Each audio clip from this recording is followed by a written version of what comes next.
그때 제가 이렇게 썼습니다. 저는 수묵화가이고 인물화를 주로 하는 사람이고 현실에 대한 그림을 주로 그려서 그림을 통하여 사람과 소통하고 공감하려고 하는 노력을 하고 있고, 큰 전시로서는 국립현대미술관에 올해의 작가 전시회를 대규모로 했고, 올해 17년도에 인도 국립현대미술관에서 외국인으로서 두 번째, 살아있는 사람으로서 두 번째, 죽은 사람으로서는 피카소와 샤갈인가 그래서 네 번째 전시를 했는데, 나의 예술의 근저, 그 뿌리 속에서는 이 어릴 때 제일 처음에 익혔던 조선의 된장 냄새 나는 이 향, 그리고 그 정신이 나로 하여금 오늘을 잊게 만든 것이 아닌가, 이런 생각에는 변함이 없습니다. 그래서 이 책을 지었을 때 저에게 날개에다가 글을 써달라고 해서 제가 이렇게 썼습니다.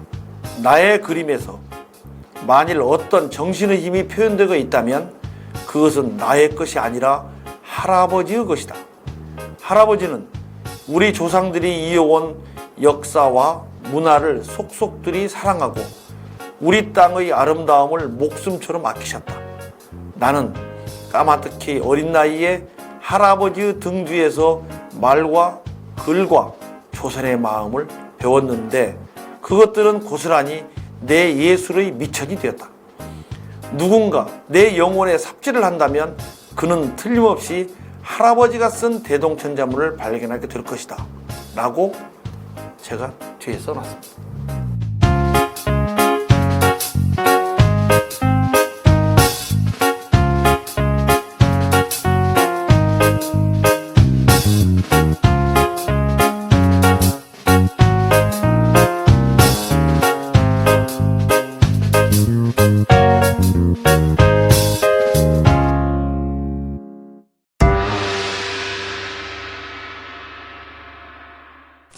우리가 알고 있는 주역은 어렵다고 그러죠. 그런데 우리는 변화된 사회 속에서 내가 변화를 해요. 그러면 유행을 타기 때문에 짧은 바지를 입고 다니는 시대가 되면 나도 짧은 바지를 입어야 돼. 그래야 내가 세상과 함께 산다고 착각하겠죠. 그런데 그보다 단계가 높은 사람은 뭐냐면 변화되어 있는 원리를 변화하지 않는 내 마음으로서 바라보고 있는 거죠. 이게 주역의 핵심이에요. 이 책에 주역에 대한 내용이 나오는 것도 세상의 모든 천지 만물의 변화를 변화하지 않는 내 마음의 가장 중요한 중심으로 바라보면서 대응한다는 거죠. 시계가 있어요. 시침과 분침이 있어요. 시침과 분침이 한쪽에 치우쳐 있으면 어떻게 될까요? 시와 분이 혼란됩니다. 그러나 시침과 분침의 중심이 가운데 뚫려 있으면 시와 분은 일정하게 가리키는 대로 돌아가겠죠.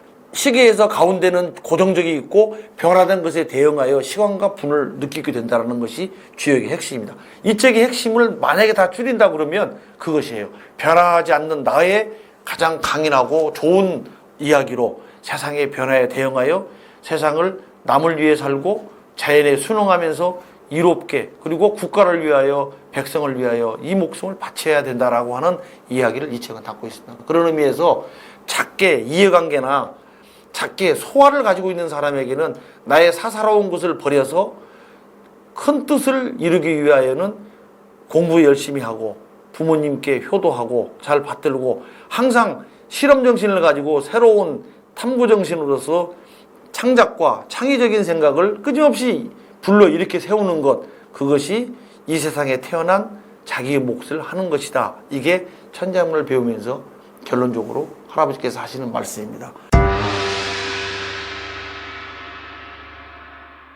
보세요. 이것도 보면 스승사극이 깨달을 깍뒤후 버두 더부려 돌보 어지렌 이렇게 한단 말이에요. 선생님은 신보다 위에 있어요. 근데 인도에 가니까 인도에서도 스승을 최고로 생각해. 유대교에서도 스승을 최고라고 생각하잖아요. 그 말은 스승은 모든 사람을 가르쳤고 사람을 교화시키니까. 선생은 위대한 분이에요. 선생은 나중에 깨닫게 만들어요. 나를 느끼게 만들어. 그래서 옳은 일을 하게 만들어. 옳은 일은 뭐냐면 정의로운 일을. 정의로운 것이 가장 옳은 거예요, 여기서. 그 다음에 벗은 세상에 나와 뜻을 함께하고 내 뜻을 이해해주는 진정한 친구 한 사람만 있어도 세상에 태어난 보람이 있다고 합니다. 그만큼 친구가 중요해요. 근데 친구를 사귈 때 이해관계로서 그 사람이 이용 가치가 있다는 걸로 사귀게 되면 반드시 벗은 떠나게 돼 있어요. 친구는 더불어 어떻게 도와가지고 어질고 어지러서 마음껏 모든 걸 베풀어서 주라는 얘기죠. 그러니까 어떤 사람이 살인했다고 하는데 그 친구는 절대 살인이 아니야라고 말할 수 있는 사회가 우리나라 사회가 깁니까? 천만에. 친구를 밟고 일어서고 때려 죽이잖아요. 선생을 따라 죽이죠. 이것은 사도가 무너지고 인륜이 무너지면 폐륜이 되는 거죠. 지금 우리 사회는 진정 원칙도 소신도 없어요. 근본도 없어요. 스승에 대한 존중, 벗에 대한 존중 이런 것들이 이해가 안 될 수도 있겠지만 진정한 의미에서 인륜이라는 부분과 사람의 가치를 따진다면 선생을 존중하고 벗과 함께 어지르게 지니면서 모든 걸 서로 나누는 공동체의 정신이야말로 매우 필요한 거죠. 그런 의미에서 전체적으로 보면 뭐 구구절절이 다 좋은 내용들이에요.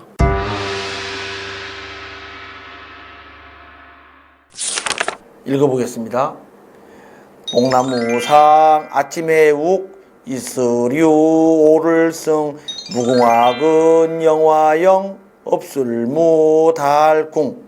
뽕나무상 아침에 욱 이슬유 오를승. 동방의 아침해가 쑥쑥쑥 떠오르니 뽕나무에 대한 신화는 중국과 한국, 일본을 통하여 동아시아 전체에서 매우 중요한 어떤 이야기입니다. 우리가 쓰고 있는 역사의 기본이 되고 있는 이 종이도 사실은 당나무로 만들었는데 당나무가 뽕나무과의 나무입니다. 뽕나무의 껍질로서 만든 종이로 역사를 재현할 수 있거나 역사를 기록했던 것이죠. 그런데 우리가 상욱, 뽕나무에 햇빛이 들어온다. 그것을 뽕나무가 햇빛이 들어오는 이 뽕나무를 상징할 때 뽕나무는 동쪽을 의미합니다. 그래서 저희가 어릴 때에는 뽕나무가 있을 때는 왜 동쪽이에요? 그러면 상징적으로 뽕나무와 연관돼서 하늘로부터 내려왔던 신이 강신했던 것이 뽕나무이고 이 뽕나무에 제일 먼저 빛이 비친단다. 그것은 동방이다. 동방은 뭐냐? 빛이 막 닿는 그 순간이 가장 찬란하다. 그래서 사람들은 아침에 세수할 때 햇빛을 바라보고 세수하라. 해를 바라볼 때 이마에 아침 해를 받는 것만큼 인간이 맑아지는 것이 없어요. 그래서 아침에 세수할 때 개울가에서 해를 딱 보고 나서 해 뜨자마자 하고 이마를 탁 비치면서 해로 말리는 거죠. 문질러서. 이게 이제 할아버지 이야기였어요. 무궁화근 영화영 업술무 달궁. 이 무궁화의 꽃이 다음이 없다. 그런데 무궁화는 대한민국의 꽃 아닙니까? 한국을 상징하는 꽃이고 이 무궁화의 꽃이 어떻게 다음이 없다. 끝없이 무궁화 꽃이 필 것이다 라고 하는 의미죠. 그 말은 동방에 뽕나무가 있는 곳이 동방인데 동방에 아침해가 떠오르니 무궁화의 영화가 끝이 없을 것이다. 즉 무궁화는 우리나라 꽃인데 우리나라 삼천리 강토에서 국민들이 잘 살 것이다 라고 하는 의미를 가르치기 위한 거죠. 다시 한번 읽어보겠습니다. 뽕나무상 아침에 욱 이슬유 오를승 무궁화근 영화영 업술무 달궁.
읽어보겠습니다.